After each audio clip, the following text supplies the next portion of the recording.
Hi, good afternoon, everybody. I think we'll be waiting a few more moments to let everybody join in here.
Hi, everybody. Thanks for joining us this afternoon. This is the Tax-Exempt Bond Fundamentals Learning Lab for Housing California. I'm Sharon Bennett. I'm the Associate Director of Training at the California Housing Partnership. We'll get rolling here real soon. Just a little bit of housekeeping. We will post the slides into the chat in a moment here, just when I get a few more participants all logged in and ready to go. And if you have questions today, please use the Q&A function in Zoom here. And my colleague Richard Mandel, he'll be moderating the questions in the Q&A here. Hopefully, if any of you were part of a morning learning lab, you got a chance to take a little break from your screens, grab a bite to eat, and you're back and ready to cram some more information into your brains. All right. And I don't know how much fun there is to have in tax-exempt bonds, but I brought pink hair to the party. That's all I can say. So hopefully that and some really good info will be fun enough for everybody. Right, like I said, I'm Sharon Bennett. With me today are Ben Barker, who's a financial advisor at the California Municipal Finance Agency, or CMFA, as well as my colleague William Wilcox. He's a housing finance consultant based out of the San Francisco office of the California Housing Partnership. Just a little bit about the partnership. So we're a nonprofit that's been around for a good while, and we create and preserve affordable and sustainable homes for Californians with low incomes. We do this by providing financial consulting services as well as policy advocacy to nonprofit and public partners. And I see that Jack has uploaded the PDF of these slides to the chat. So if you want to download those, it would be helpful for taking notes and also for your reference later. And if you check out our website, there is a lot of great information there. Our research and advocacy teams post a lot of different reports. There's also mapping tools and data tools. I encourage you to take a look. I'll let Ben talk about CMFA. Good morning. I'm completely colorblind, so I didn't realize your hair was pink. So, so it's a little bit less fun for me than it is for everybody else. CMFA were a joint powers authority, and I realized I sent over the wrong slide. This was for something specific, so disregard this. CMFA is a joint powers authority. We have 325 plus members throughout the state of California. That includes districts, authorities, cities, counties, towns, and anywhere in California that people are doing affordable housing. CMFA most likely has a joint powers authority agreement with them, and we're able to do housing that way. The CMFA is the largest bond issuer for affordable housing in the state of California. We typically issue about 100 to 150 affordable housing projects per year. And so we have a pretty large grasp of what's going on in the market and where things are at and what issues may come up. This is I think my 9th year of doing this presentation. And so I've gotten to see kind of a very wide breadth of everything that's happened over the last few years, and hopefully can bring some insight and help out with some of the processes. So I don't know anything else more needs to be said about the CMFA, but we're here to serve. Great. Thanks, Ben. All right, so our agenda today, we're hoping that since we only have 2 hours, and usually these sessions, take a full afternoon, and so we don't have a full afternoon with you in a room in the conference center in Sacramento. But what we'll try to do online here is give a little bit of an overview about tax-exempt bonds, talk about what they are, why you might use them to finance your affordable housing development, what are some of the technical requirements that come along with that. And then we'll take a brief break in the middle. And then the second half of this session, we'll get into the details about how the state of California allocates its bonds to affordable housing developments. So William's going to talk about CDLAC, the California Debt Limit Allocation Committee, how to obtain an allocation, and we'll talk a little bit about their new scoring system, the tiebreaker, and application timing. Okay. So again, just to set the stage here, I know all the attendees are on mute, but also please try to mute your distractions. I know it's tempting to try to multitask, but a lot of this information is pretty dense, so getting your full attention here means you'll get the most out of it. For Q&A, we will try to answer as we go along. Please type your questions into the Q&A feature here on Zoom, so not the chat function. And Richard Mandel, who's Director of Financial Consulting at the California Housing Partnership, he'll be managing most of the responses over there. And finally, we have a few poll questions throughout. Please participate and answer those. That will help you retain the material and will help us know if you're with us. All right, so with our first poll, we want to know what area of affordable housing you're involved in, and what would you say your level of familiarity is with tax-exempt bond financing? Just give a moment, have every folks answer here.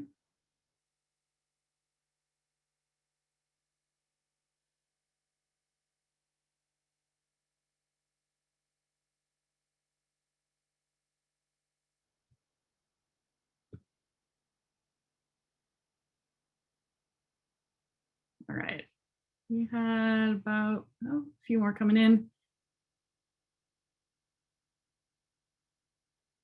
All right, we'll end it there. All right, so we have a little cross section, kind of even amounts of investor lenders, developers, public agencies or housing authorities, and others. So nice little mix of everyone. Level of familiarity, low or medium, that's a good place to be at the start of this. Hopefully by the end, you're definitely feeling in the medium or medium to high category. Great, good to have you all here. All right, so I'm going to kick it off with the overview here.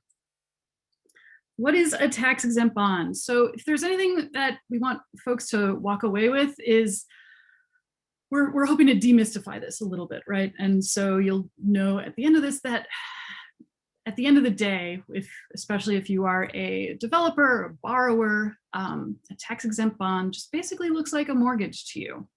However, there are some technicalities. So a bond, there's lots of different types of them. These, private activity bonds used for multifamily housing are just one flavor. So a bond is a debt instrument, and these tax-exempt bonds are issued by public agencies.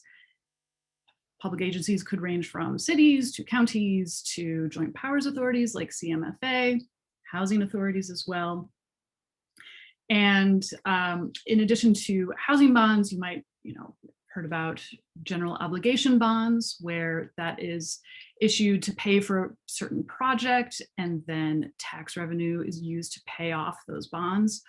Or revenue bonds, where say it's used to build a toll bridge, and then the revenue from the tolls collected will pay for that bridge. So housing bonds are just a different type of this. And these are used to provide construction and permanent financing. And the amount of financing that is available to a certain development, it depends on the loan underwriting. So to differentiate between these tax-exempt bonds that you see on 4% tax credit deals, as opposed to the taxable financing you see on 9% tax credit deals, the tax-exempt bonds, there's no income tax paid on the interest income received. And because there's no tax liability there, the lenders are often able to offer lower interest rates. Tax-exempt bonds, again, can only be issued by government entities. And because it has this special tax-exempt feature, and it's a governmental thing, there are laws and technicalities around it. We're going to get into some of those technical requirements. The amount of tax-exempt bonds available are constrained by what's called volume cap. We'll get into what that means. And the big reason why we're all here talking about this is that if you get an allocation of tax-exempt bonds, and if you pass the technical requirements, you are able to generate, you're able to receive 4% low-income housing tax credits. You're able to sell those tax credits to an investor and use those equity proceeds as a portion of your financing. So to contrast this with a type of loan or note, a taxable note that you'll see on, say, a 9% tax credit deal, there is income tax on the interest, so you'll have higher interest rates. And because you're not getting the tax, the tax exemption there are fewer technical requirements. It's a little bit simpler. So why use tax-exempt bonds in your financing stack? Well, as I've said, these lower interest rates can help you save money. You'll be paying less interest during construction, and with a lower interest rate in the perm period, you'll be able to have a larger permanent loan. Now, in recent years, taxable rates and tax-exempt rates have been really close to each other. So this interest rate saving hasn't been as significant as in past years, but as the interest rate environment starts changing again, I think we'll start seeing that change and seeing the real benefit for the tax-exempt rates come back. But also, you get that tax credit equity from non-competitive 4% tax credits if the 50% test and other technical requirements are met. Now, you might be thinking, okay, wait, what the tax credits are non-competitive if they're 4%, but isn't CDLAC all competitive and it's really difficult to get bonds? What's going on here? Well, yes. Tax-exempt bonds are a competitive resource. And if any of you were in the low-income housing tax credit fundamentals session this morning, they covered this a lot. But it really comes down to what is the constrained resource that is allocated from the federal government to the states on a per capita basis. So when we're talking about 4% tax credit projects, it's the tax-exempt bonds that are allocated to states on a per capita basis. And that amount is called the volume cap available to each state. And then those bonds are allocated by state agencies to various developments depending on the policy and funding priorities for that state. So the allocating agency in California is CDLAC, the California Debt Limit Allocation Committee. And as long as you get that allocation of tax-exempt bonds, and as long as you meet some of the threshold requirements imposed by TCAC, you get your 4% tax credits along with it. The amount of 4% tax credits is not constrained. On the other hand, if we're talking about a 9% tax credit project, 9% credits are allocated to states per capita by the federal government. And those 9% credits are allocated by various state agencies. And here it's TCAC, the California Tax Credit Allocating Committee. So you'll compete for 9% credits from TCAC. You'll compete for tax-exempt bonds in a joint application to CIDLAC and TCAC. As long as you get those bonds, you get the 4% credits along the side. Right. I'm gonna take a quick pause here. I don't see any questions coming in yet. All right, but if you have any questions, please don't hesitate to throw it in the chat. All right.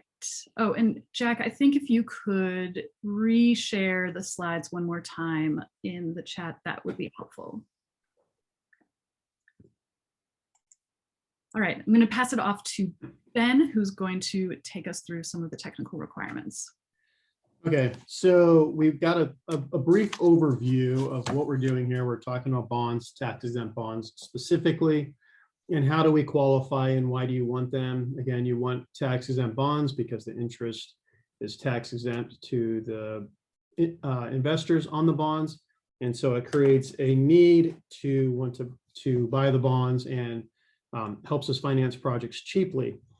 The federal government, the IRS tax code, they laid out regulations and guidelines and policies and procedures that will dictate how much can be used in each state and how they're used. So it's actually fairly simple if you're looking at it on a federal perspective versus a state perspective. So the first slide is the bond requirements. Let's pretend that we're not competitive right now and it's just a free-for-all and you can apply to CIDLAC and get your bonds. So let's see what we need to do to make those, to be able to apply and receive 4% bonds. The first is there's minimum affordability requirements. And then the issuance process is really more of a tax code process that's away from the bond affordability requirements. But within that, there's a good versus bad costs, and then there's what's called the 50% test. So those are really the big broad strokes of what you need to cover in the tax code, IRS tax code, not state tax code, to be able to qualify to do affordable housing. And really, these are the same, pretty much the same requirements throughout the whatever state you're in. So let's go to the next slide. Let's look at first thing we had again on the first bullet point on the previous slide is the minimum affordability requirements. So federal law requires very few things to be able to build affordable housing. The first bullet is the 20% of the units for households with incomes at 50% area median income, or your project has to be 40% of units at 60% area median income. In California, we see most projects have 100% of their units are affordable. You don't see these minimum requirements very often. The only time you really see that is if there is some market rate units for one reason or another, some kind of sublease on a deal. But other than that, you rarely see less than 100% affordability. It seems like we have some questions that came in. Why have 4% bonds become so competitive lately? So the last time bonds were competitive was in 2009, and we'll go in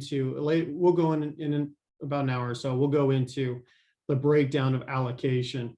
But there's been a lot more state tax credits that have come into play that have had projects that have been sitting on the side for years have become viable again. And so you have the viability of projects now competing for kind of that precious resource of bond allocation. State tax credits and a few other things have really opened the floodgates. And now there's a lot of projects that are viable and a lot of projects competing. We're about 4 times oversubscribed right now, so it'll be competitive for quite some time. And then we'll get down to the 50% test in a few minutes. So the first two bullets, 20 at 50 and 40 at 60, that's your threshold federally. The next is that bullet really should be kind of down a little bit because that's a state requirement. So just remember, highlight that those are your federal requirements. The rent is set at 30% or less of income level. This really falls under the health and safety code of 52080 of the State Housing Act. And the State Housing Act says that 30%, the rent needs to be at 30% of your income level.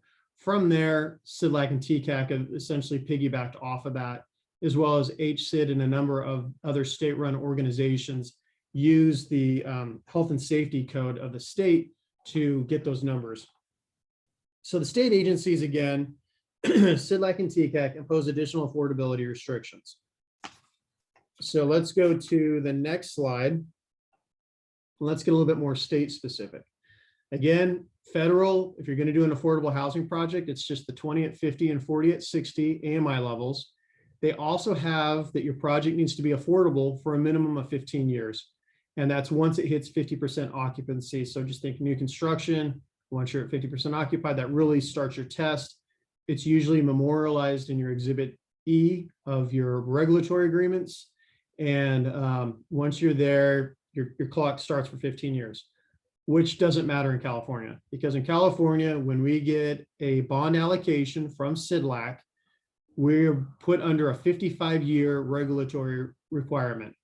And so you have a regulatory agreement that is recorded at the county level when your bonds are issued, and your project must remain affordable for 55 years. So in reality, most of these projects are going to probably remain affordable for the useful life of the projects. I think that's pretty straightforward. I don't know if there's anything else to add from there. So those are your minimum requirements. Is essentially, because we're in California, it needs to be 20 at 50 or 40 at 60, and your project needs to be affordable for 55 years. In reality, 100% of the units are going to most likely be affordable for 55 years on all affordable housing projects. So here's the process now of how we get there. You have a reimbursement or inducement resolution as the very beginning of your process as far as the tax codes are concerned. You know, obviously, if you're developers, you're looking at land, you're looking at JVing, there might be infill projects, there might be acquisitions, things going on. But the first thing you want to do when you're thinking about stuff is your reimbursement / inducement resolution. That is the line in the sand of when you can start collecting costs into the bond financing. So you will have your issuer, and again, your issuer can be a town, it really could be like a port authority, it could be almost anything in California, but you know, it could be port authorities, airport authorities. Legally, they could do it, but realistically, it's going to be a city, a county, a housing authority. It could be a state agency like CalHFA, or it could be a joint powers authority. All of those groups have the authority to pass what's called an inducement resolution, which have some very basic information. It's going to name the project or assume an assumed to be name in the near future. It's going to name a not to exceed amount, and that's the total amount that you're ever going to contemplate borrowing in tax exempt debt for your 4% bonds. So if you think that you're going to need $20 million for your project, typically you're going to induce 25 million. You're going to induce 10 to 20% more than you'll ever contemplate using. And the reason for that is because when you get down to closing, and if costs have increased and things have gone up, if you induce for 20 million, but you're really going to need 21 million, that extra $1 million you can't use in the bond financing. So there's no penalties, there's no laws, there's no cost to inducing more. It always will just save you a ton of heartache at the end of the day. I've seen this happen 5-6 times a year where we get down to the wire and we're closing. People realize they never induced for enough, despite how many times we've told them to induce 15-20% more than they ever possibly think they're going to need. The next part of the process is you got your inducement done, you got your project ready to go, you're ready to apply to CIDLAC and TCAC. Luckily now this is a joint application, and in the near future it will also you can apply to CIDLAC, or I mean HCD and CalHFA if you'd like to, other organizations all in one application. So there's a lot of pitfalls with this part of the process. And especially now that we're competitive, you got to be very careful. And if it's your first time doing a deal, you better have a good financial advisors. There's a few here helping us out right now that will help you through the process. But I have one of my associates in my office, Anthony. Typically the last 4 or 5 rounds, the CMFA has been turning in between 50 to 70 applications per round. So Anthony, I think in the last year has done more applications than the last 10 years of the entire state combined. So he knows the ins and outs. He prepared a little cheat sheet for me. And so I just wanted to give everybody kind of an idea of pitfalls of applying to the CDLAC applications. And I unfortunately got this slide too late, so we can share this document and people can use it for a cheat sheet. So the first thing you have to know is that you're not the applicant. The issuer is always the applicant. So the issuer will go in and they will turn on they'll set up the portal, hopefully if it's online. If not, then the application will be done through the thumb drive again, but the issuer is the applicant. So the things you need to know is first, your deadlines. Lots of issuers have lots of different deadlines. Some local housing authorities, you have to use the local housing authority. They may have a deadline that's further out than maybe a joint powers authority is. So wherever your project's at, start working with your issuer and figure out what their CDLAC application deadlines are. Some of them go out 6 weeks, where your bond application has to be 100% done within 6 weeks. If you talk Anthony in my office into it, he'll let you turn in stuff the day before. So it just depends on who you're working with. So you got to know your deadlines. The next thing is make sure that you've induced, because that's a very big requirement that goes into your CDLAC application. And then you have to coordinate the logistics of turning in your application, how it's going to be handled with which parties at the city, county, housing authority, or state authority, and let them know early if you're going to have any delays, because it's frustrating to go through a CDLAC application and very far along in the process and then find out that somebody's going to pull out and go in the next round while you've continued to review the applications. So here's some pitfalls that we see a lot. The signatures on the checks and the checks that go out. I would say 30% of the time when we get our checks in, they're made out to the wrong group. And we have very clear instructions of who your checks go to and who they're made out to. People just think, oh, make all the checks out to the issuer or make all the checks out to the state. They don't read the details on where they go. So make sure you're sending the right checks to the right group. If you send out your checks the day before the CDLAC applications are due, you're probably not turning it in that round. So the next part is signatures for municipalities, consultants, etc. That also holds up the applications. Make sure you get your signatures on all the different documents weeks before your application is due. Scrambling to get them in at the end is always going to cause delays, because there's other groups that are also scrambling trying to get their applications in. And there's only so much time in the day for cities and counties. They have a lot of other stuff they're working on besides just your one CDLAC application. So expiring surveys, market studies, special reports, title reports. A lot of projects are going in multiple times now that we're competitive, and we're starting to see where surveys and market studies and title reports have expired. And so while you may have already been turned in once, when you go to turn in if you don't get allocation that round, you have to go in the next round, make sure that your surveys and title reports are all up to speed. In the upcoming reg changes, I think there's going to be it's going to relax a little bit on that, so that you are not constantly just spending tons of money for a market study that went out of date where there's virtually no changes from a few months ago. So we're hoping to get a little bit of reprieve there. I think it's coming. And then you have to adapt to the standard practices. The past year or two, with Honorable Treasurer Ma, she's came in, she's revamped it. She stepped in, and all of a sudden we were competitive, and the competitive guidelines had not been looked at since 2011. And there was really not the last year or so, there was not a real way to apply and to look at the applications fairly. So we went through the first time in almost 2 decades, a full guideline revamp. And we're going to go into the guidelines quite a bit more, but it's very important to understand what the new guidelines are and what the difference is between when it's competitive and non-competitive. And I personally don't think, unless the new stimulus package does contain the 25% rule versus the 50% rule, we're going to be competitive for a long period of time. And even if the 50% rule goes down to 25%, we're still going to be competitive. The CMFA's pipeline, we have about $4.5 billion worth of projects that have not applied yet. So on the CMFA alone, we could do almost 2 years worth of bond allocations without anybody else in the state applying. So it's going to be competitive for a while. So get up to speed on that. So the next thing, once you got your CDLAC application in, once you got your TCAC application in, you can start worrying about your TEFRA hearing. Previously, your TEFRA hearing had to be approved 30 days prior to the allocation meeting. We've changed the guidelines for that, where it just follows regular federal tax code. In order to issue bonds, you have to have a TEFRA hearing.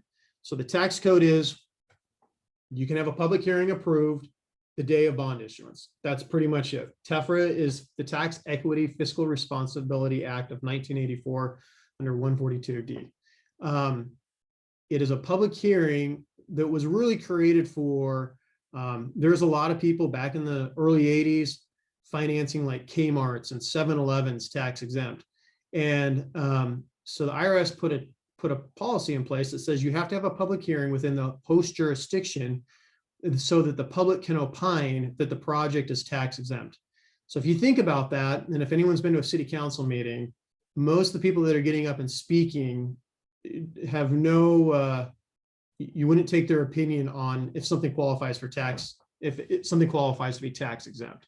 So the TEFRA hearing was important a long time ago. We continue to hear that they're going to do away with it, because really it's tax counsel that opines, that says, yes, your project qualifies, you can do tax exempt bonds, you can issue the bonds. The TEFRA hearing is just a formal process where the local jurisdiction says, yes, this group is going to access at some point in the near future tax exempt financing. It's a yes or no vote. They're not really approving that they love the project or hate the project. That's usually done more in zoning and the permit process. This is just, people get this part kind of convoluted. A TEFRA is purely just saying the city knows that somebody is going to access the tax exempt market in the near future. And when I say in the near future, it's because the TEFRA hearing is only good for 1 year, unlike your CDLAC resolution. Your inducement resolution, which is good almost indefinitely unless your project changes. A TEFRA hearing will be good for 1 year. If you don't issue your bonds within that 1 year, if you go 1 day over, you have to do a new TEFRA hearing. There used to be a 14-day requirement. Now there is a 7-day requirement of noticing requirement to get the TEFRA done. So a TEFRA can be heard at a number of jurisdictions, but typically for affordable housing, you will have a TEFRA done at a city, at a county, or at the state level through the state's housing authority. So even if you use the CMFA, while I would love to be able to do a TEFRA hearing in my office, we do the TEFRA hearings at the host jurisdiction, which either means the city or the county, depending on time, flexibility, a number of factors, but your issuer will set that up. So you work closely with the issuer to get that scheduled. The next arrow is closed within 100 days after bond allocation. It's pretty simple and straightforward. You have 6 months to close your deal. Typically under competitive guidelines, there's no extensions. We have seen some extensions because of COVID and a bunch of other reasons, but in all reality, just think you have 6 months to close your deal. There's no extensions past that. So I think we're ready to go on to the next slide. Let's see if there's any questions on this thing, 50%. That's a good question. Are we going to go through, I forgot, are you going through a sources and uses on, I know we have the breakdown, but. Yeah. No, to answer, Norma has a question here about, should a project seek bonds before local or other sources? And the answer there is no, you really need to have your other sources all lined up, and the bonds and tax credits are the last piece of the financing puzzle to come into place.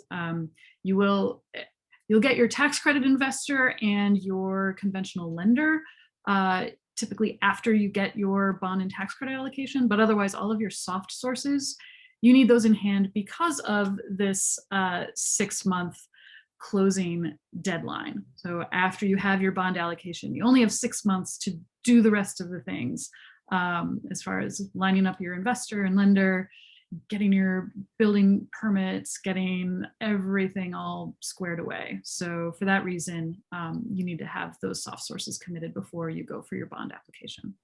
Great answer. In reality, or how you should be thinking about it, is your SIDLAC application and tax credit application will contain all of those soft sources, your permits process. You should be applying to SIDLAC as almost a finished product.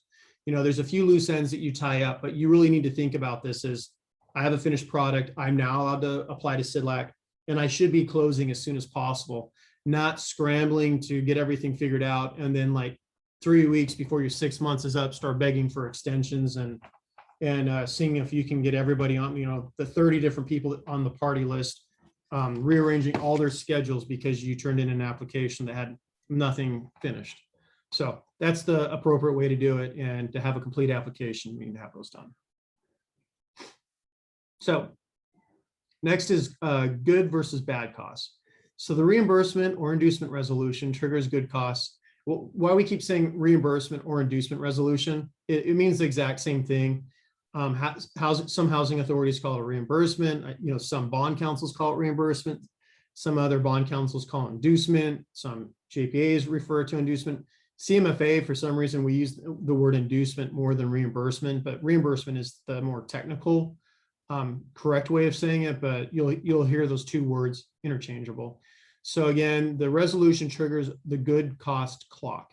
And so this is why it's important. It includes costs incurred 60 days prior to the adoption of your resolution. So if you have a project and you think you're going to start down the path of tax-exempt financing and bonds, as soon as you conceptually have an idea of this project, before you've gotten your soft costs lined up, before you got your permits lined up, and you've done everything, you should be talking to your issuer and saying, we think hypothetically we're going to need $50 million and we need to induce that. The reason is because you're going to start spending a lot of money very quickly, and that money can all be captured, which is the first arrow down. You can go back 60 days from when you induce a project.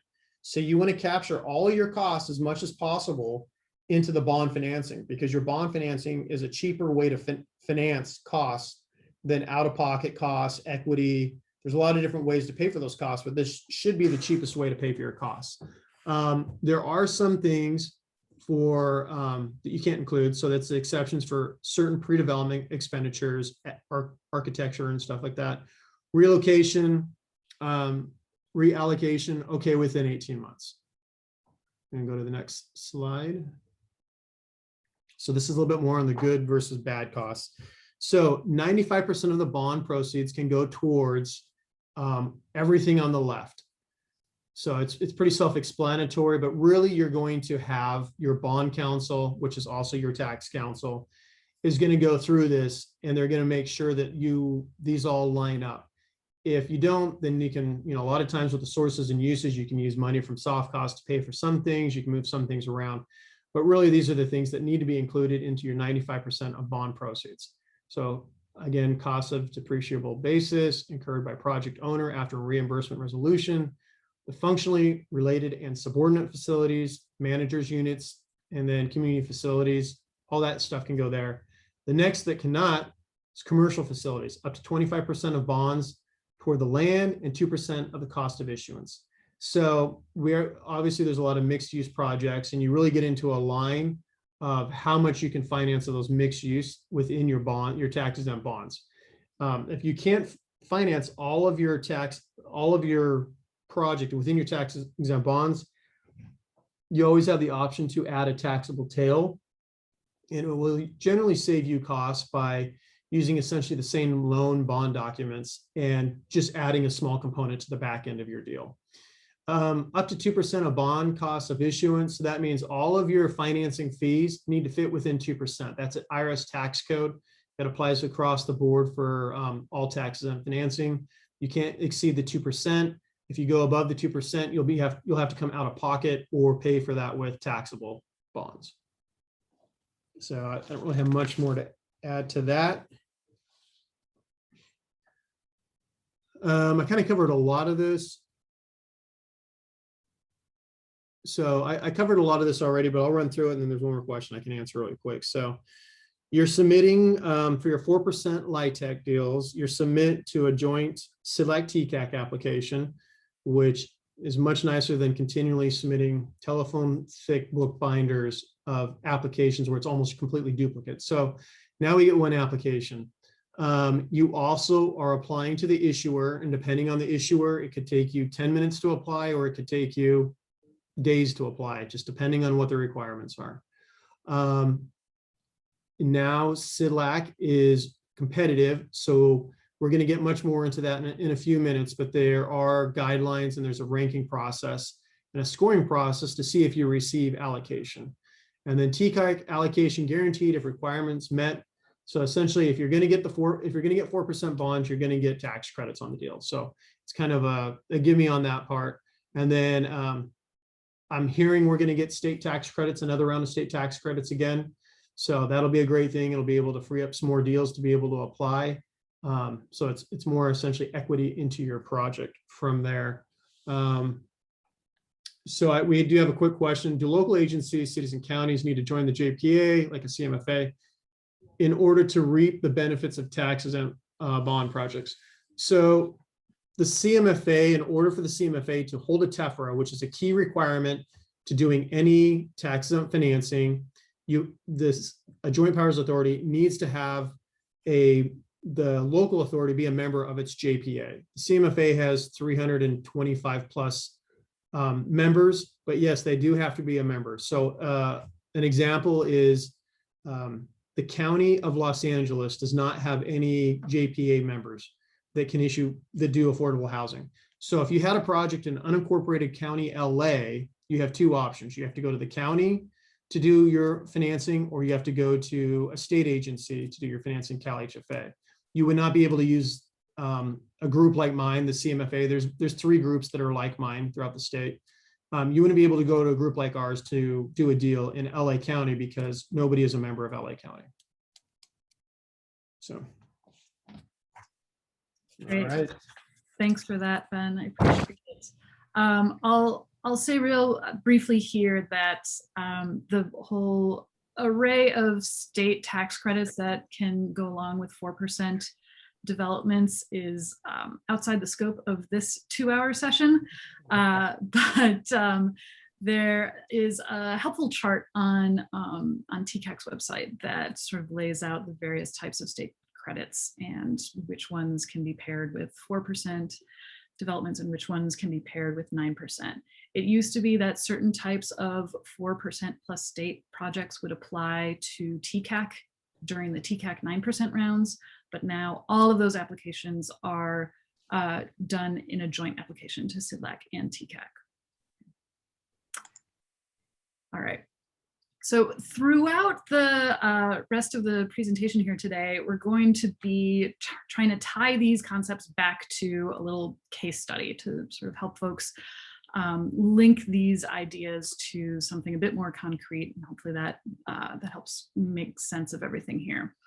So our case study here is the Avenue Apartments. It's new construction, 24 units. You're probably looking at this picture and saying that's way more than 24 units, and you're right. It's just one we had on file. It's a nice picture. So we're saying for the sake of argument, this is a 24 unit project located in a high resource opportunity area in Sacramento. We're considering it a large family housing type that also has 50% of its units as special needs units and serving a formerly homeless population.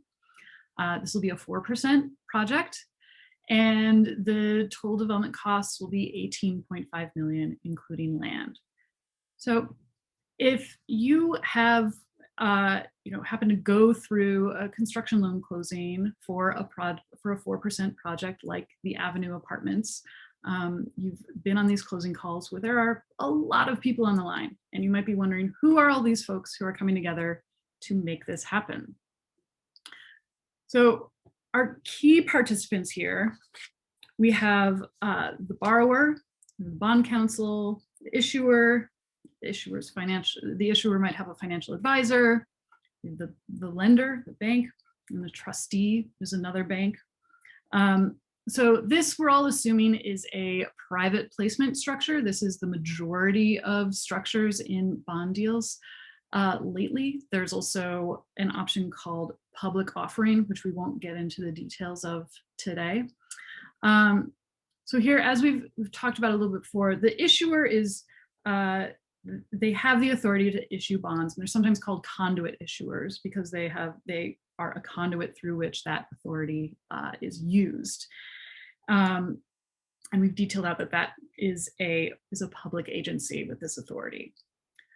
So for Avenue Apartments, the borrower is the same as the developer or the sponsor. We'll call that organization Natomas Housing for this. The bond counsel, in a way, is the issuer's lawyer. In a way, is sort of an advisor to the whole deal. Their main duty is to opine on the validity of the bonds and to say that, yes, these are meeting all of the state and federal regulations in order to be considered tax exempt. They review the compliance. They'll look at your good cost, bad cost test. They also draft the bond documents and, including the Inducement Resolution, TEFRA documents, the regulatory agreement, that sort of stuff. And for this example, we're saying that the issuer is CMFA, issuer financial advisor. We'll just call them Kelly. I should have named them Ben. And the bank and lender here, that's the one who's basically giving the construction and permanent loan to the borrower. We call them Uniwells, and the trustee is another bank. We call them Far Chase. So it's not just this many people on the call, it's all of these people and all of their lawyers. And this is how you wind up with calls where the roll call takes the first 15 minutes of your appointment time. Because the borrower has a lawyer, the banks each have lawyers. You'll have the soft lenders on there, so those local or state sources. You'll have representatives from those agencies, plus their legal teams. And I didn't even get into, title and escrow and the construction cost reviewer and everybody else. So this is why it takes a village to create housing. And, these are all the folks talking on the phone about it. So we get a little bit more into the transaction structure. Because this many people, you think, oh gosh, it's really complicated. It's really just like a regular structure, a regular taxable structure with one more layer added in. So this conventional transaction structure, you can think of this as an example of a 9% deal, or even a home buyer getting a home mortgage. There's a bank who's the lender, and the borrower here is the developer. The bank lends the loan proceeds to the borrower, and the borrower repays that loan through the cash flow of the property. Easy breezy. For the tax-exempt transaction structure, it's kind of the same with this added layer of the issuer in between. So what's actually happening here is the bonds are purchased by a bank directly from the issuer. And again, this is a private placement structure, not the public sale offering. And what happens here, it's often called a back-to-back loan structure. So the bank, in this case, Uniwells, lends these, purchases the bonds, lends those proceeds to the issuer. The issuer lends those proceeds to the borrower, in this case, the developer. And then the developer will repay the issuer, and the issuer will repay the lender. And that's why you also, in addition to having a lot of people on the calls, this is why you have a lot of loan documents for tax-exempt deals. At least you have more than you do on 9% deals, because you have this construct of an issuer loan that's between the lender and the issuer, and then the borrower loan that's between the issuer and the borrower. But what it really looks like to the borrower at the end of the day, you're dealing primarily with the lender. and you are satisfying their underwriting requirements. You are, getting credit approval, through their process in order to issue these loans. And the issuer is, they're involved. They are the applicant to SIDLAC. They also have a say in how things, some issuers are more hands-on than others as far as how things proceed in their jurisdictions. But the experience to the borrower can be very similar to the conventional structure. I think just one thing to add is the thick blue lines is on the one to the right is really the tax treatment. And that's how your tax attorneys are going to look at this being done. In reality, the thin blue lines is what really happens. So even though you're really making all these payments and bonds are being sold back and forth, it's all happening within the thin blue lines, but for the bond documents. And in order to have your loan be tax exempt, essentially the issuer is just stamping that loan and saying, yeah, now it's tax exempt, because you have to have a local agency in there creating the tax exempt loan. So that's the best. That's one of the best ways I think to think about it is thin blue lines is real. The thick ones is your tax treatment. Thanks, Ben. That's helpful. So then who's this other party? Who's this trustee party, this other bank? They'll be involved in some deals, not involved in other deals. You'll pretty much always have one. If it's a public offering, you'll sometimes have them when it's private placement. And their job is they're a financial institution, and they act on behalf of the bondholders, and they can often receive and distribute bond proceeds and payments, and they just make sure that the money keeps moving around in the directions that it should, and that everybody's getting what they need. And the trustee gets some fees and annual fees for this sort of activity. I don't know, Ben, you have more to add about a trustee? Yeah, so I mean, I think trustees really kind of went out of vogue when auction rate bonds went out in 07 or 08. A lot of the lenders have taken that in-house and act essentially as the trustee on the deal. There are still local issuers and local housing authorities that, not force probably isn't the right word, but require a trustee to be in on all of their deals. And I think that's really probably comes from more the local agency or housing authorities' internal bond policies and procedures, because the cities and counties will do, other GO bonds and other types of bonds where there's always a trustee. Them acting as a conduit issuer, it seems to be a carryover. But you're seeing on privately placed 4% deals, trustees are less and less in the deal, but they are still there. And the arrows would essentially, the thin arrows would essentially kind of circle through the trustee to make sure the trustee touches the money and then it redistributes, but not taking anything away from a trustee at all. But in a private placement, they're just not needed as much. On a publicly offered deal, always needed if you have some kind of B bonds, or if you have something done with a placement agent on a deal, then you'll have a trustee. But just a straight plain vanilla private placement, for the most part, you won't have a trustee anymore. Great. And we have a question in the Q&A here. What's the difference between a trustee and a fiscal agent? Essentially nothing. Yeah. So it's fiscal agents have taken over the role of a trustee. Great. Thanks. So one thing to keep in mind if you're looking at your project budget and you are considering a 4% structure is the cost of issuance. So here we're comparing the cost of issuance of a private placement. And again, this is this far right column. That's the structure for most transactions these days. And what you'll want to do is, once you know who your issuer is going to be, you need to go to their website and look at their bond policies, and they will list out their issuer fees. They'll usually have an application fee, an upfront fee, an annual fee during construction, annual fees during the permanent period as well. It's usually calculated as a percentage of the bond amount or another, like the greater of that or a minimum amount that they'll state.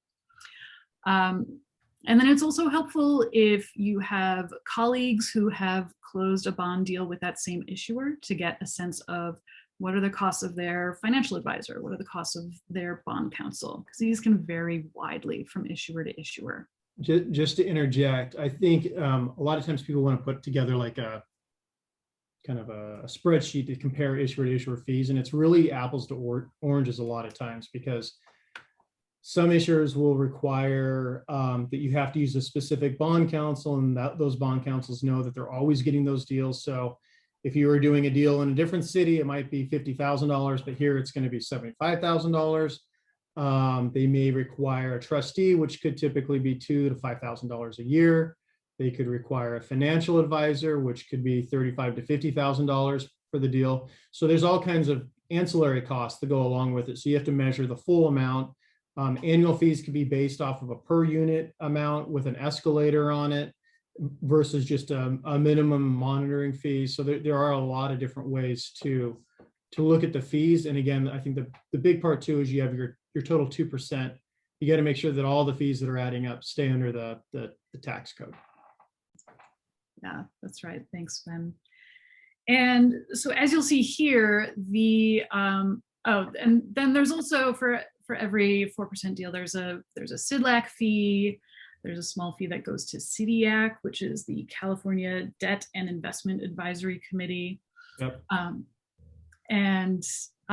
So the public, to just touch really briefly on public offerings here. Sure. So typically a public offering, if you're going to do a public offering versus a private placement, the big difference is a private placement, you have a loan with a bank. The bank's going to carry that note, and it's just going to be the bank that's essentially your lender. The idea between a public offering is that note will then be split up, and there's going to be lots of people lending to that note to make that total note to give to the end user. So that's the bigger part. Plus, there's the public offering side where there's a lot more documents to go along with it. You're going out to the market. You're going through a rating. You're going through an offering statement. The costs are way more than a private placement. But the reason you would do a public offering versus a private placement is typically a public offering interest rate is quite a bit lower than a private placement's interest rate is. And so if you're comparing the two together, there's a balancing point of when a public offering makes sense versus when a private placement makes sense. And it's usually that interest rate, cheap interest rate on the private placement versus the high fees and a low interest rate on a public offering on when it makes sense. In the current affordable housing environment, public offerings almost never make sense. So we don't need to spend a lot of time on a public offering. We'll do very few out of 100 deals. You might do 1 or 2 a year. And it's really going to be your lender that's going to structure that for you and tell you, hey, this might work better as a public offering, but it's not something you need to think a lot about right now. It's the private placement is what rules California. If you move back east to New York or the East Coast, they do much more. They do a lot more public offerings, but I really feel like that's because they're less sophisticated than the California model is. And California cranks out so many affordable housing deals as opposed to one giant agency like the city of New York City. They have one agency that does every deal. They have no incentive to keep prices down. The private placement market in California, there's 1 million lenders, there's 1 million issuers that can do deals, and it's really made the market incredibly efficient. So. All right, thank you.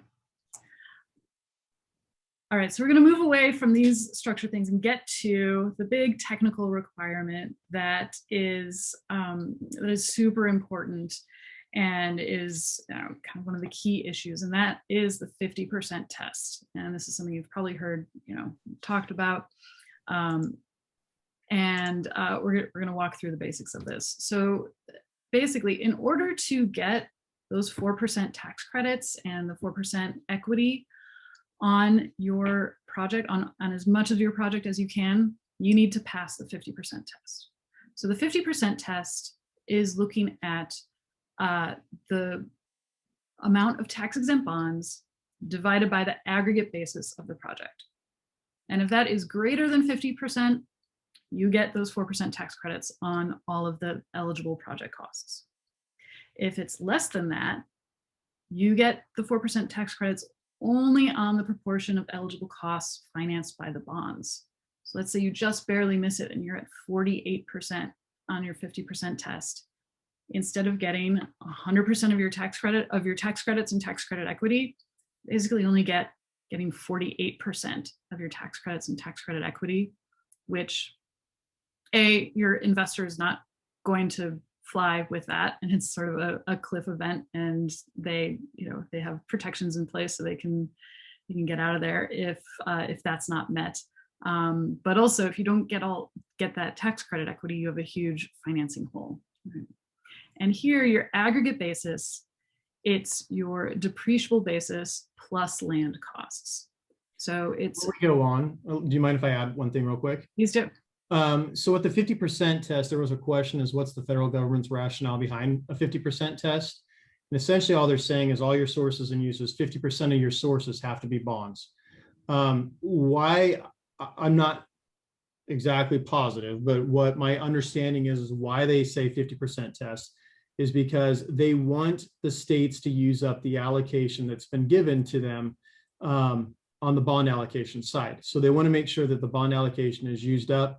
The reason that the states are given a certain multiplier that equates what their bond allocation is because they don't want too much tax-exempt financing to be done within a given state also. So there's like kind of the multiplier that caps out how much you can do. Here's the minimizer of says you have to do X amount, at least of your project needs to be 50%.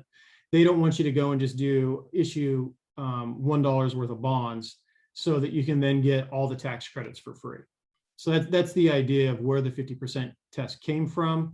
Right now, during the legislation, there's a push to make it a 25% test. That way we can do more affordable housing projects, but there's not a lot of point in, was that going to be talked about later on? Not really, just to say that it is, hopefully in the works in the infrastructure bill, but we're not, we're. Until it's reality, probably doesn't matter much, right? A little bit, yeah. Something we can keep talking about and looking forward to and see what happens. Sorry to interrupt. No, you're great. So yeah, again, this aggregate basis number and what is included and excluded in aggregate basis, this gets trickier the more complicated your deal structure is. So for example, if you have donated land or you are dealing with a ground lease, you want to double check with your tax professionals, with your CPA, with your tax attorney on how you should be looking at the 50% test, because you want to be sure that you're looking at it accurately from the get-go, so you're not stuck with too few bonds to pass the test at the end of the day. And although your issuer might be able to help you a little bit with this, your financial advisor might be able to help you a little bit, but I am not a tax professional. I just play one on this little screen sometimes. So it's always good to double check with the CPA and tax attorney. So when is this test performed? This test, again, it only applies if tax credits are involved. It's a requirement of the 4% tax credit program. And when the auditor looks at this snapshot in time of, okay, what was your aggregate basis plus land costs, they can look at that at the earliest of place in service, which is when you get your certificate of occupancy, or at the latest, the end of your place in service year. And again, this is done by your auditor when you're going through the cost certification process. And in order to count for the test, the bond proceeds must be spent on land or depreciable basis items. Now, this does not mean that you have to exactly draw that dollar of tax-exempt construction loan and pay for exactly that dollar of cost. You have to, you can, let's say, draw the soft funds from your local lender and pay for that. But then at the back end, the auditor will be able to say, okay, we're going to reallocate this so the 50% test eligible costs are allocated towards the bonds as opposed to the soft loans. Okay. So there's a question in the chat. Why is it hard in California to reach 50% with bonds? So I think it's a few things. And William and Ben, you can chime in if you have other ideas here. But first part is, especially now with the demand for tax-exempt volume cap being greater than the supply, it's a competitive process. So, and the way that CIDLAC's current allocation system is set up, you can only apply for 55%, scoring like a 55% on your 50% test at the time of application. And that's to, incentivize people to apply with realistic costs, but also to not gobble up more bond proceeds than they need in order to pass this test, right? So you're applying with a pretty slim margin to begin with. And that time of application, that is 9 months before you close your construction financing. So by the time you reach 9 months later, as we know, especially over these past couple of years, costs have been really volatile, and you can see a huge increase in your hard costs in that 9 months time. So suddenly when you had cushion on your 50% test, your aggregate basis increases dramatically, and your bond allocation suddenly is not equal to 50% of your aggregate basis. So it's sort of the constrained supply, the limited amount that you can get at the time of application, the further incentive to go even lower than 55% at the time of application, and then the potential cost swings in California already being a fairly high cost environment for building. So that's why the 50% test is difficult here and trickier now than it was when bonds were not competitive. All right, so the 50% test here, it must be met building by building. So if you're doing a multiple building development with credit delivery over multiple years, this gets complicated on how you look at it. And again, I don't think we have time in this session to get into all of the mechanics of how that works, but just be aware of it if you're embarking on something like that. And as I said, when you are underwriting and first putting together your application numbers for TCAC CIDLAC, you can only go up to that 55%, but you probably want to build in cushion to make sure that you are protected against cost increases. You also want to make sure that your assumptions about what is in and out of aggregate basis are confirmed with your tax counsel, with your CPA, with the investors tax counsel, because tax law is, if I've learned anything in my job at the partnership, it's that tax law is surprisingly squishy. And there can be disagreements on what costs can be safely excluded from aggregate basis. Right? So make sure that you're on the same page with everybody. And then, especially if you're tight on the 50% test, which is most everybody now, it's important to monitor it during construction, month by month, to take a look at how you're doing. Can I add something real quick that we're seeing a lot of issues and that there's going to be a lot more issues with is the 50% test. Previously, if you had an issue meeting the 50% test, you could do what's called a supplemental allocation. Just apply really quick to CIDLAC, just say, hey, we need some supplemental bonds. They'll give you an extra $3 or $5 million, no big deal. There you go, and the 50% test is not an issue. Unfortunately, with the current guidelines, the supplemental allocation process is not clear, and a supplemental allocation needs to apply the same way any competitive application would apply. So the 50% test is extra difficult right now because if you do need additional bonds to meet the test, you have to go into the next round. You don't get it in between rounds, and you have to compete against all the other projects that are in that location or wherever you fall in. If you aren't able to get it, then you're not going to meet the 50% test, and I think your project's going to fail. So this is a very important part of the entire process. there is guidelines being changed and updated right now to meet that, but it's very important to watch the 50% test. Yeah, and I'll just add, at the end of the day, the last backstop to pass the 50% test is to take your developer fee out of the budget, which means that you do not get paid a developer fee for all the years of work that go into making these properties happen. So yeah, hopefully there we'll get a clearer route to a supplemental allocation process, as Ben was saying, but right now it's pretty tricky out there. All right, let's see. Oh, okay, so we're gonna bring this 50% test into our case study here to take a look at what this looks like in the numbers. So this is our Avenue Apartments development here. And recall we had about an $18.5 million total development cost.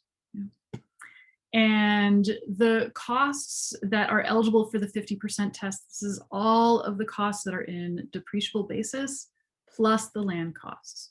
So the only things that get excluded here are costs that are incurred after place in service. So your post place in service construction loan interest, your permanent loan fees, since that's related to permanent period financing, those are excluded. Cash is not a depreciable cost. So any operating reserves or transition reserves in the budget, those are excluded. Syndication costs are also not depreciated.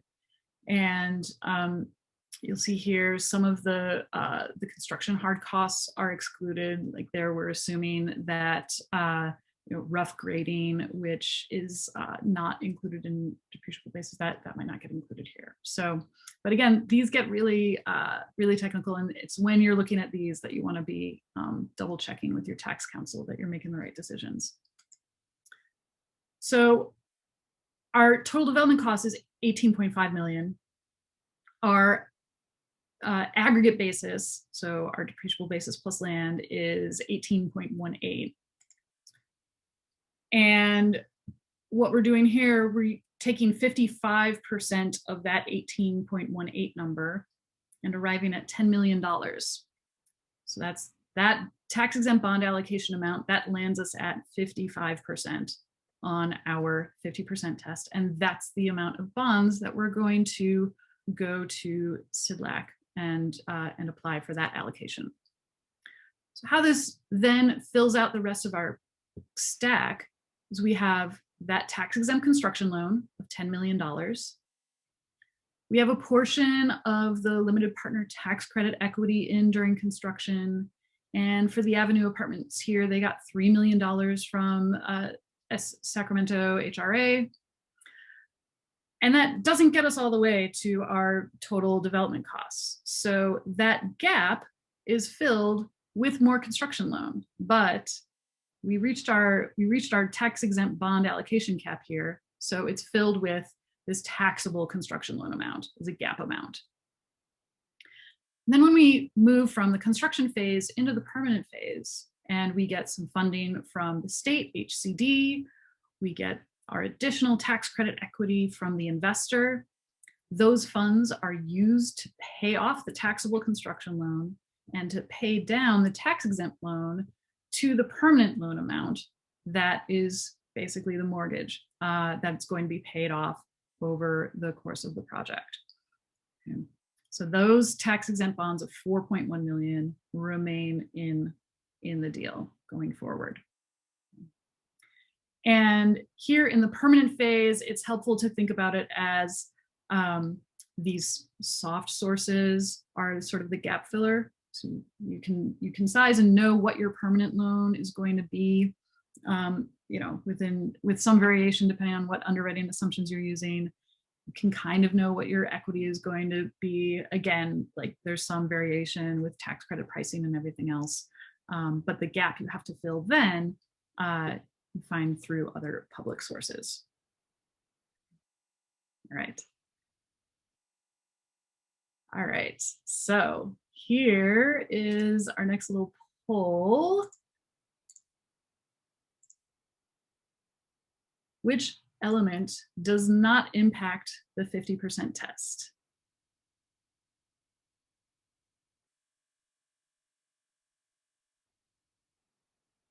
Give you all a minute here.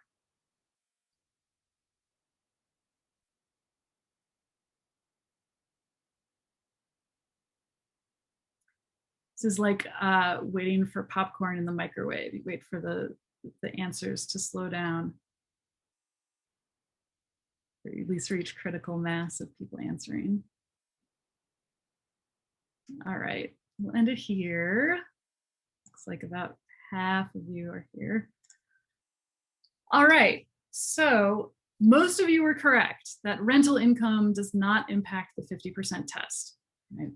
Land does impact the 50% test. That becomes part of your aggregate basis. So the denominator of the 50% test is your depreciable basis plus your land. So the land costs do impact your 50% test, and you want to keep that in mind, because land is one of those things that's excluded from your eligible basis for tax credit calculation purposes. You got to be sure to bring it back in to your aggregate basis for your 50% test. Okay. All right, good job, folks. All right, for now, we're going to take a quick 5-minute break. So it's 2:16. We'll come back at, let's say 2:20, 2:21. And so yeah, just stand up, take your eyes off the screen for a minute, and we'll see you soon. Thanks.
All right. Everybody got a little bit of a chance to stand up, stretch, grab a snack. See William snacking. It's good. Um, so we've taken you through the first half of our objective here, which is just to give you the overview of tax-exempt bonds and the technical requirements. Before we plunge into the SIDLAC side of things, there's one question in the Q&A here asking, how is the annual payment of the permanent tax-exempt bond calculated? It's not considered a soft loan, right? That's correct. It is not considered a soft loan. It's considered hard debt. And the way that is calculated is it's all about the underwriting. So the bank will look at the projected first year net operating income of the property. They will apply their required debt service coverage ratio. So that's basically assuming that you don't use all of that income to pay the mortgage. And then depending on the interest rate and the term of amortization on the loan, you know, that payment size amortized over however many years at whatever interest rate, that will help them size whatever the perm loan is going to be. So it's really dependent on the income of the property. All right, so I will hand it off to William. Thanks, Sharon. Hi, my name is William Wilcox, and I'm a housing finance consultant at the California Housing Partnership, and I've led our internal analysis of the SIDLAC regulation changes this past year. So I'll be going over how obtaining an allocation from SIDLAC works, then discussing the scoring and the tiebreaker. Next slide. Great.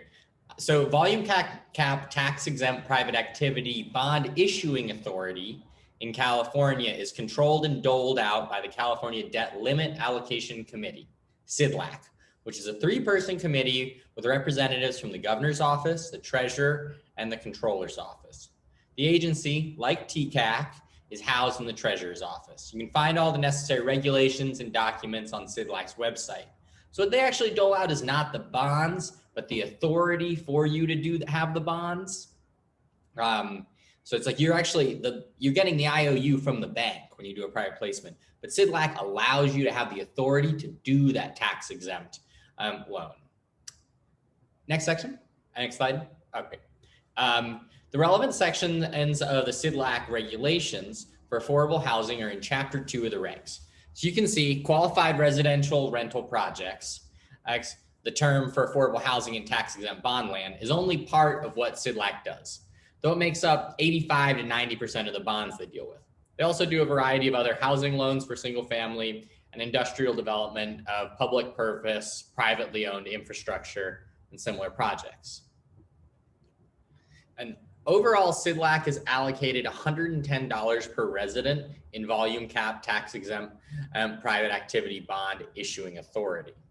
This comes out to about $4.3 billion. You can also use leftover bond authority from previous years, which used to be more when things weren't competitive. And then we subtract the things used for exempt facilities and other to get how much we're actually using for private activity bonds. I don't know, Ben, if you wanted to add anything in about carry forward or recycled bonds at this point. Yeah. So there's a lot of questions that have gone around the last year on carry forward and how it works. So I'll give a brief overview. So that first section is correct, that 2021 total volume, we get 4.3. So every year it starts over, and the state allocates that 4.3 to different types of projects, and then those are different buckets, and then those buckets are used up by issuers. Some years, when we're not competitive, there's leftover bond allocation. And then the other way that there's leftover bond allocation is, say in 2021, you're given allocation for a project of $10 million, but you only use 1 million, you only use 9 million of that. So there's that $1 million left over from your bond allocation. When that allocation goes into the next year and was not used in 2021, but it goes into 2022, it's called carry forward. And it just means that it's been carried forward into the next year.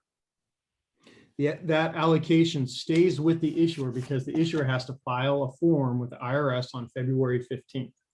And so once it's been filed with the form on February 15th, that carry forward is available only to that issuer and cannot be taken back by SIDLAC or anybody else. And it also cannot be transferred to any other issuer. It has to remain with the issuer.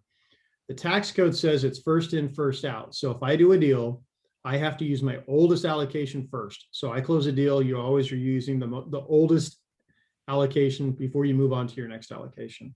And so while the reason we're able to come up with more than that 4.3 billion is because there's usually allocation from a current year carry forwarded into the next year. And then you can put that towards another project. I think that was the most simple way I could explain that.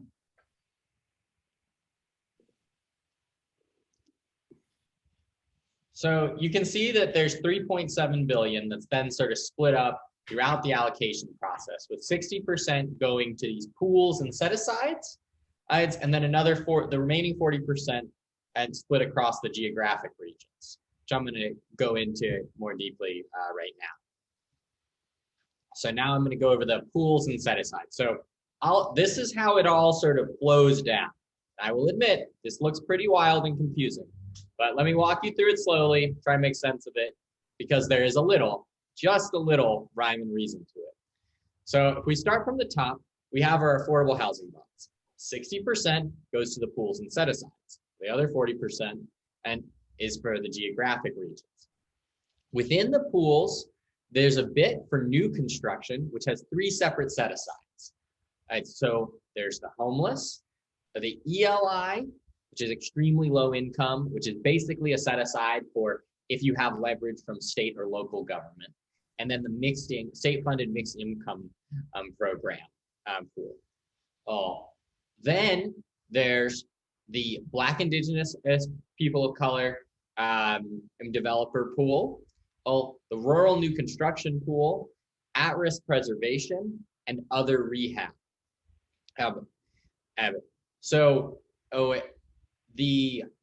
In rural new construction, at-risk, and other rehab, if you compete there, you compete once and you're done. If you compete in the new construction set-asides, you can qualify as homeless, and you could also qualify as ELI. So you could qualify as homeless. If you didn't win there, you'd compete in the ELI. If you didn't win there, you'd flow over to your geographic region and compete there. You could also possibly be just a new construction project that does not fit in one of those set-asides and would just compete in your geographic region. Similarly, if you're a state-funded mixed income project, or MIP, you could compete in that set-aside, and then if you don't win there, you flow over to your geographic region.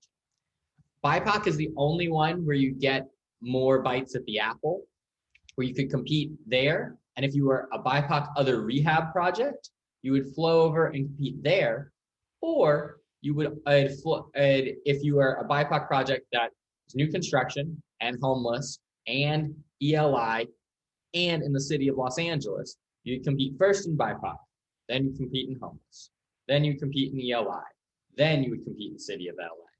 So it sort of flows through, and it's more complicated for projects that meet these statewide set-asides, but we'll go over it again in a minute after I go through each of the different parts.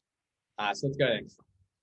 So 60% of the affordable housing bond allocation is split across the pools, with most of it in these set-asides, as you can see. So 30% of the pools and set-asides goes to the ELI, VLI, new construction set-aside, for example. So the vast majority is there. There's very little for other rehab, and reasonably small amounts for rural and BIPOC as well.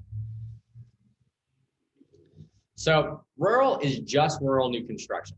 Rural preservation projects would compete in the at-risk preservation or the other rehab pools. At-risk preservation is intended for projects with expiring regulatory agreements. There are very specific rules and qualifications to meet for this category, so review it carefully if you have a project that you think is eligible here. So like a project that had a old Section 8 regulatory agreement but is now expiring, and then you would be re-syndicating to keep it affordable. That's the idea, but there's a lot of different sort of ways to fit into the category. Then other rehab is for any re-syndications or other rehabilitation projects that don't qualify for at-risk. And there's a very small amount of money available there. So projects that are funded in these pools only compete once, as I noted before, then they don't compete in the geographic regions. That's the end of the line. They just get one bite at the end. And BIPOC is the only pool with other bites at the apple in the set-asides and geographic as well. Qualification is based on the executive director / board composition for nonprofits.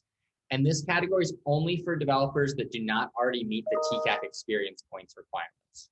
Basically, it's intended to provide an entryway into the competition for BIPOC organizations that may not have as many projects under their belt already. I'll now get to the new construction set-asides. New construction has 3 set-asides within it, and projects can be in 1 or 2 of these subcategories that have money committed to them. Adaptive reuse, such as hotel conversions, is also considered new construction for these purposes. So homeless projects must be at least 25% homeless. They can also compete in the ELI set-aside, and 100% homeless projects are prioritized within this set-aside as long as they get 95% of the maximum points. So in the past 2 rounds, we've seen only 100% homeless projects win in this category because there have been enough of them, mostly from the LA County, City of LA, where they've really incentivized their local funding around doing 100% homeless. So they've been able to just, the 100% homeless projects have been able to clean out that category and meet this public policy goal that has been built into the system. So next slide. So ELI has some very specific requirements, but overall it's for projects with HCD funding or other awards. And the mixed income program is a pool for projects that have awards from the Cal HFA MIP program, which generally includes higher income units set above 60% of area median income. Oh, notably, to qualify for the ELI, you have to have at least 15% of your total development costs coming from an award from HCD or a local funding agency.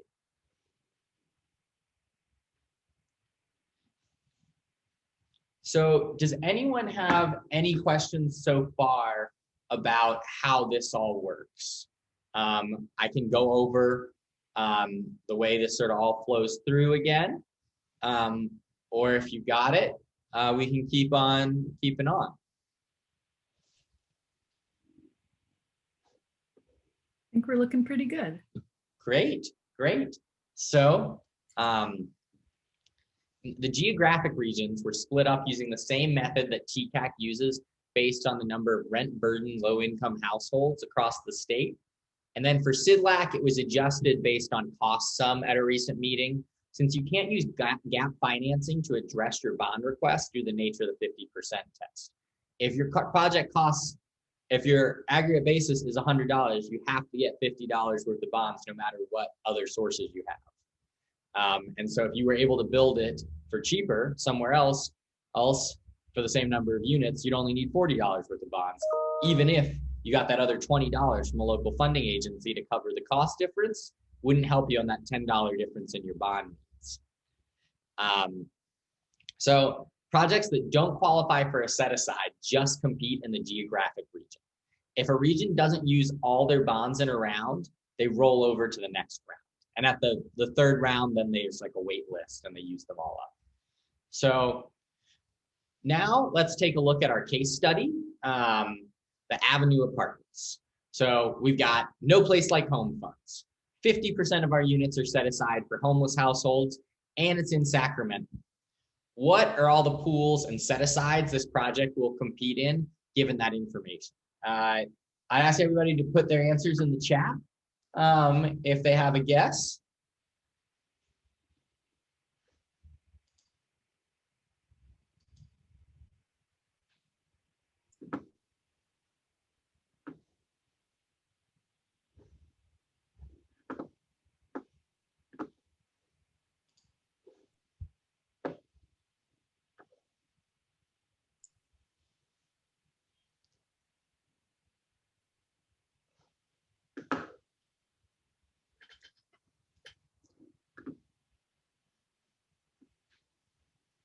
Seeing a few come in. I'll give another second if anyone else wants to take a guess.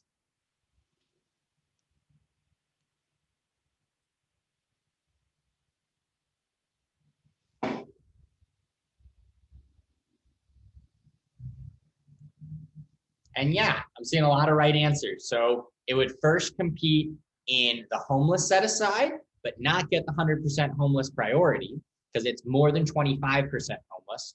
So competes in the homeless set aside. Because we've got NPLH funds and Sacramento Housing Redevelopment Area Authority funds totaling more than 15% of TDC, going to be in the ELI set aside. And then if it didn't win in either of those, it would compete in the Northern Geographic region. So I hope that sort of makes sense of how this all flows together.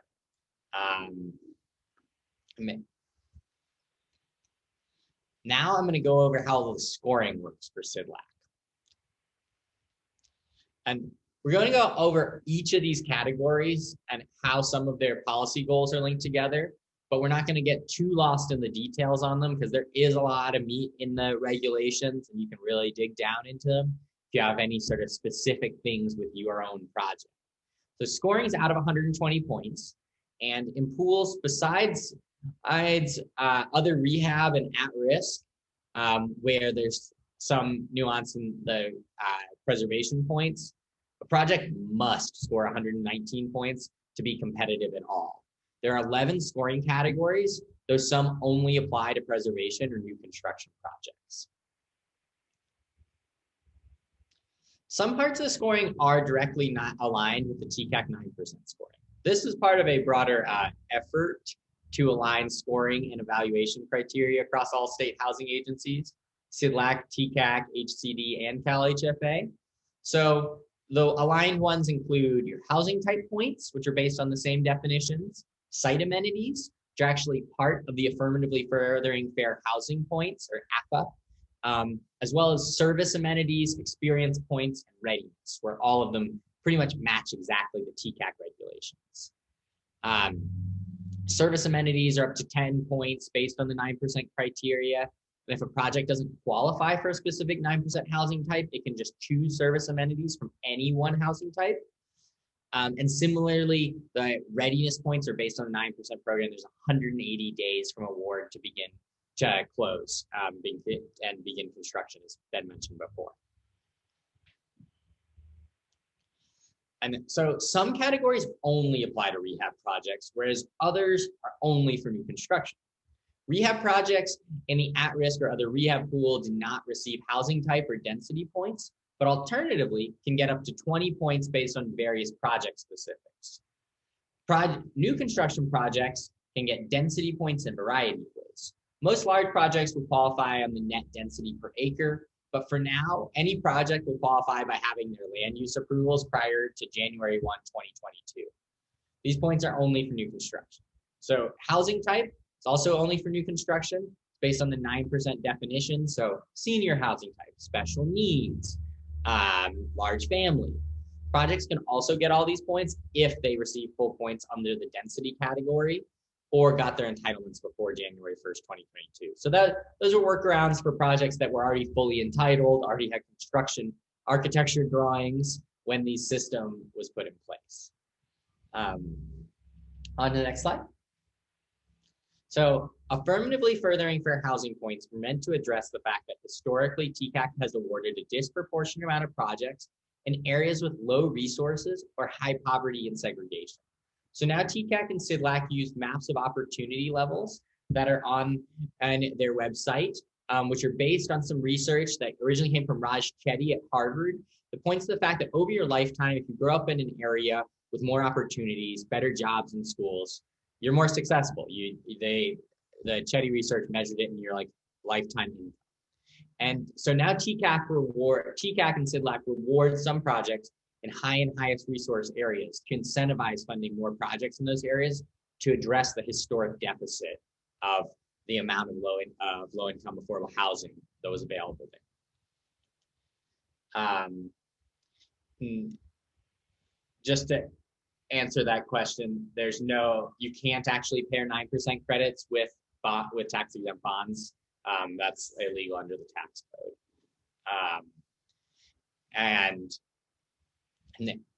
But so due to the way that the regulations are set up, this category will only really affect your scoring if you are large family or special needs with 50% homeless youth. So one of them is that you're a large family in a higher highest resource area, or you a special needs project by the 9% TCAC project type definition with 50% homeless units. It's also in a higher highest resource area. Then you can get this magical extra point to get 120 points. The only projects that meet that definition get the 120th point, which makes you so much more competitive. And otherwise, projects can only get 119 points. The AFA points also matter a great deal if you are a large family project in a low resource or high segregation and poverty area, in which case there's some super specific rules about your AMI spread and a bunch of exemptions based on where your offices are located and what is the adjacent opportunity area. So if you find yourself in that position, look at it very closely. Hopefully talk to a financial consultant like myself so we can go over it, because there are ways to address it and figure it out. But otherwise, on to the next slide, actually. Otherwise, if you are a large family project in a moderate opportunity area or moderate rapidly changing, or you are not a large family project, this is a much simpler category. You just get 9 points for meeting the affordability mix, like the AMI goals, and then up to 10 points for the site amenities based on the TCAC 9% site amenity definitions. So most projects will fall into this category and it will be pretty simple.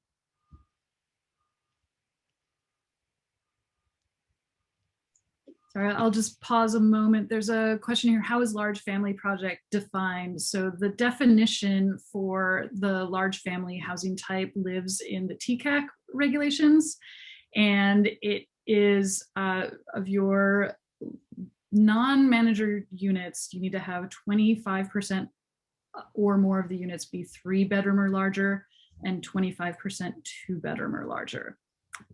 So that's, and then there are some other like amenity and various other types, but really it's the unit mix is the key answer there.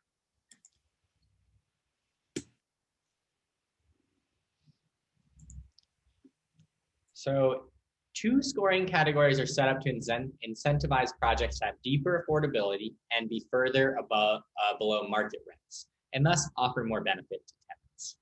Exceeding minimum income restrictions is about your AMI tiers. You can get full points either by having an average AMI, area median income of your units, which is sort of how the unit mixes are all defined, average of 50 AMI or below of all your units, or setting 10% of your units at 30 AMI and 10% of your units at 50 AMI. Okay. So then the exceeding minimum rent restrictions points are for how far below market your rents are. So to get max points, your average rent for each unit size must be more than 20% below market based on your market study. Otherwise, you get 1 point for every percent you are below, more than 10% below market. So you would get 1 point if you were 11% and 5 points if you were 15%. And it's prorated based on your unit mix. Cost containment is just calculated based on how far below the adjusted threshold basis limits your project is, up to 12% for 12 points. There's some limits on the affordability boost for the adjusted threshold basis limits. But these points are set up to incentivize the efficient use of state housing resources, similar to the structure of the tiebreaker. So you're not going too far above the average costs. And for leverage points, you're trying to get 8 points for having 8% of your total development costs in leveraged soft sources as defined by TCAC. Leverage points are meant to ensure that CIDLAC allocations are aligned with HCD and local funding awards. There are various ways you can get these. And currently the recycled bonds are included in that definition. And that is another way to get it without having an HCD award. For both, there's a bonus for high resource, large family, and special needs projects, where those projects only need to get halfway there to get full points. Only 4% of TDD and TDC and leverage soft sources, or only 6% below the adjusted threshold basis limits. So that wraps it up for scoring. I just want to pause for a second and see if there's any other questions. Let me just.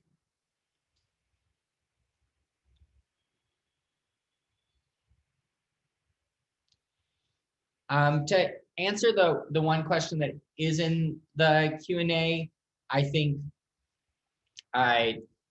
there was more of a focus on using the 4% program as well to address opportunity areas and incentivize opportunity areas, as the 4% was no longer, it became competitive and needed to be thought about as a scarce resource as well, instead of just sort of letting things happen, which is sort of how things were, where it was basically previously thought of as a threshold program. And now where it's like, if you meet the threshold, you can have the money, because anyone can have the money. But now, it's thought of much more like the 9% program, because it's also intensely competitive. And so it's thought of more like an intensely competitive state resource. Does anyone have any other questions on this? Yes. Oh yeah, I was going to say, in addition to what you just said, William, the alignment of the 9% and 4% scoring systems and definitions, I think, is also part of the overall statewide effort, thanks to AB 434, which was a bill that basically said, hey, state of California, align your systems a bit better to make it easier for us. So that's part of why the definitions and the scoring is getting a little bit similar. Okay. So yes, TCAT guidelines require you to be 10% below market rate. Bond guidelines. So for the bond guidelines, you aren't required to be 20% below market rate. You only, if you want the points, do you have to be 20% below market rate in the SIDLAC scoring system. But for both 9% or 4%, the threshold is to be 10% below market rate.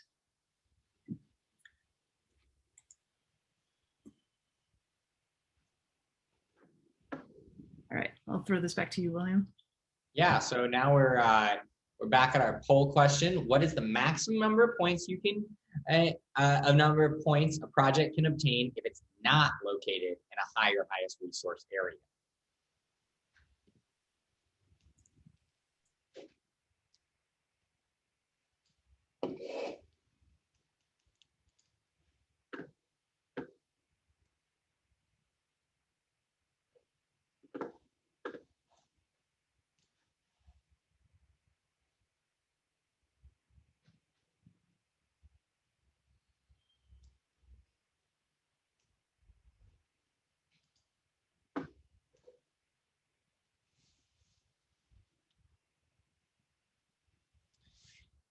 And yes, the majority of people got that right.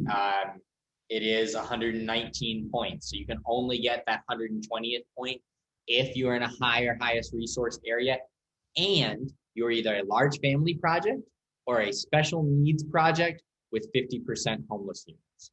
Only those two types of projects can get that 120th point.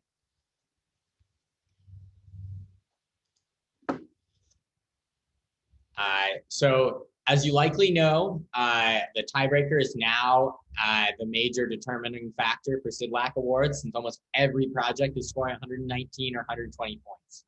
So I'm going to discuss how the tiebreaker works and how you can work to improve your tiebreaker score. So the calculation for the tiebreaker is based on taking an adjusted bonds plus state credits amount divided by an adjusted unit count. So you want to have a lower tiebreaker score to win.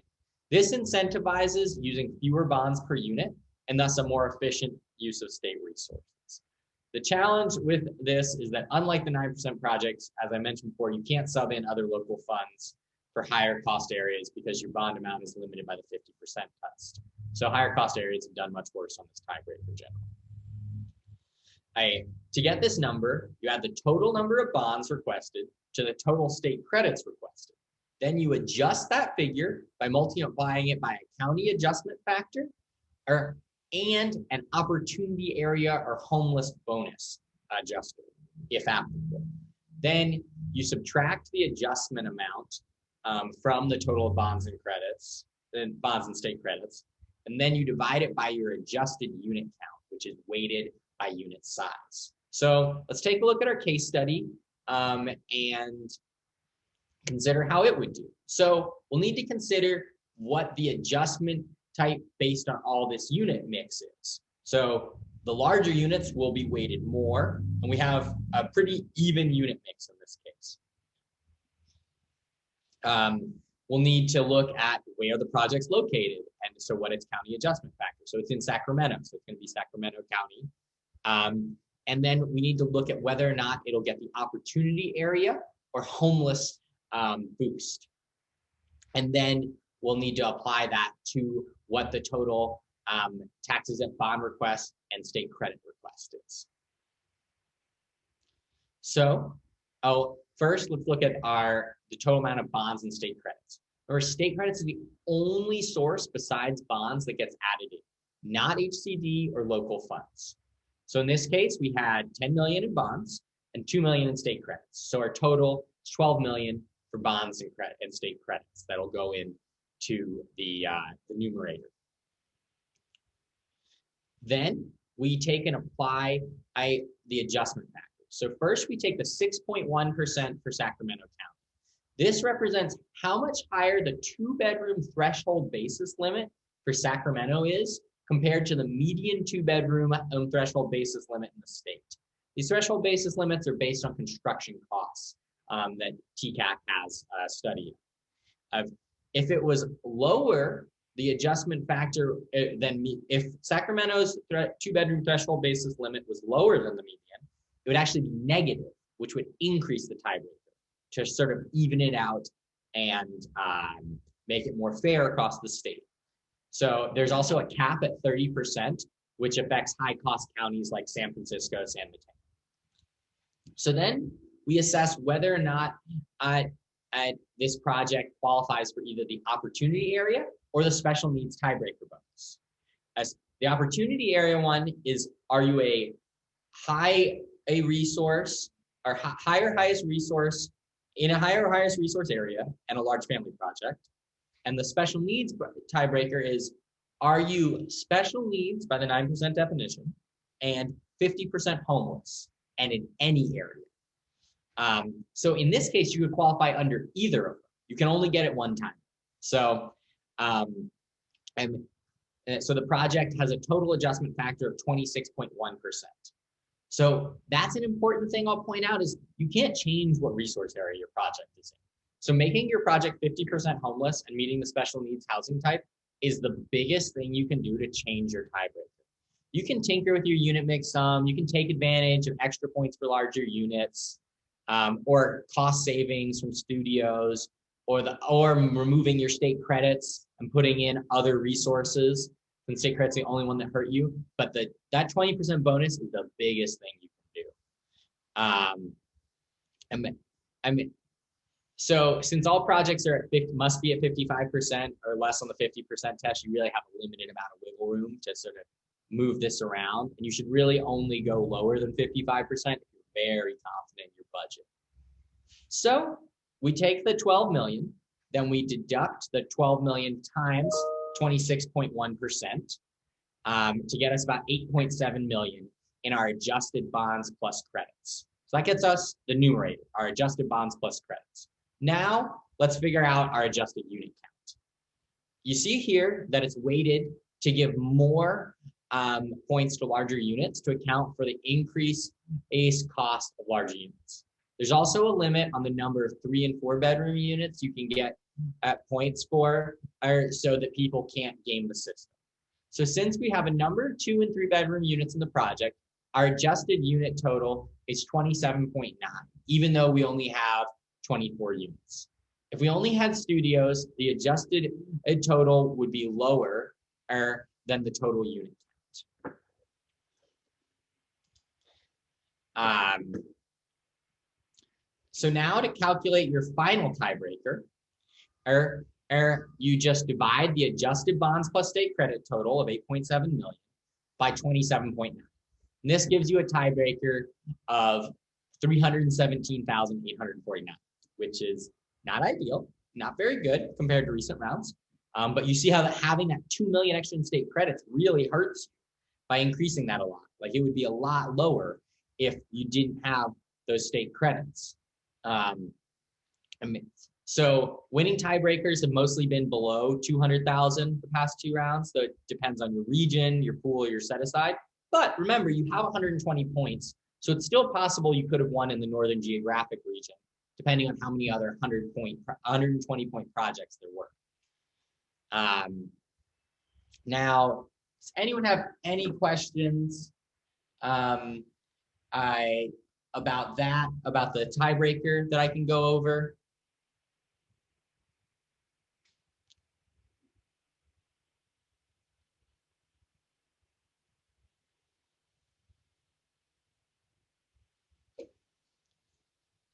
I think we're looking pretty good about tiebreaker questions. Great, so let's move on to the poll. Yeah. So the question here is, what can improve your SID-like tiebreaker? Various elements. And while folks are answering that, I'll say there's a question here about, is there a need for large family units across the state or just in some areas? I shot this over to one of our fabulous research team members, and she said that there's definitely a general need across the state as far as needing more homes for low-income renter households, but it can be a little difficult to parse down to unit types and project types like that. All right, I think most answers have trickled in here.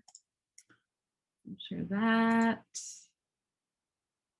Go ahead, William.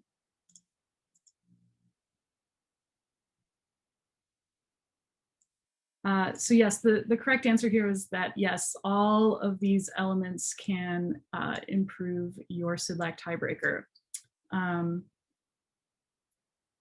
William, do you want to talk a little bit more about how that is? I'm getting one thing here. Yeah, so with the 50% homelessness targeting, you get that 20% boost, which makes that huge difference. So you discount the numerator of your tiebreaker by 20%, which has a huge help. Lowering your state credit request means you're also just dollar for dollar reducing the numerator of your tiebreaker. And that can be a big help. So if you could, instead of state credits, if you could get MHP or you could get local money, that would help you a lot. And similarly, getting more 2-bedroom units helps you because they count for more than what a studio or a 1-bedroom would count for. So that allows you, because they count for 1.25 for every unit, that can really sort of push up your adjusted unit count in your denominator and make your tiebreaker smaller. All right, great. Thanks, everybody. I know we're just about at time, and Housing California and the partnership, we both have some post-event surveys if you want to fill this out. I'll just say briefly about timing for the SIDLAC and TCAC allocations. This past year, or the year we're in, there are 3 rounds for SIDLAC applications. The 3rd and final round is due September 9th, and that'll get you your allocation by the end of the year. So you'll be closing by mid next year. And again, if you are doing a 4% plus any state tax credits, that will go into that application round. Those of you working on 9%, there's one due really soon here. I want to, let's see, there is one, okay, Ben is starting to answer the question here about. I can answer it easier than I can yes. type. It just says, can we make this any easier? On a federal level, it's incredibly easy. It's just 40 at 60 or 20% AMI levels. That's it. You get affordable housing. Unfortunately, because we're incredibly competitive, there has to be some kind of judgment / score assigned to a project to see who gets to go through. And that makes everything much more complicated. So I would love it if everything got to go through. That'd make everybody's life easier. But the constraint is on the federal government that only allow a certain amount of projects to be funded. So unfortunately, there has to be some kind of scoring system which causes complexity. So hopefully that answers the question. State credit is the same as, is the reference to state credit the same as the? And the state credits are issued by the state of California, whereas the TCAC allocation we typically talk about are federal tax credits. But you apply for both through TCAC. That's right. And like I said earlier, there are various flavors of state credits, and that would be a tax credits 201 training, which you can keep an eye out for from the partnership. Well, I just want to say thank you to you all for attending and sticking with us this afternoon. Thank you, Ben Barker from CMFA, for being a part of this. Thanks, Housing California. Thanks, Richard, for handling the Q&A, and William and our colleague Mungia for helping with the materials here. And hope you all have had a good conference and have a good final learning lab.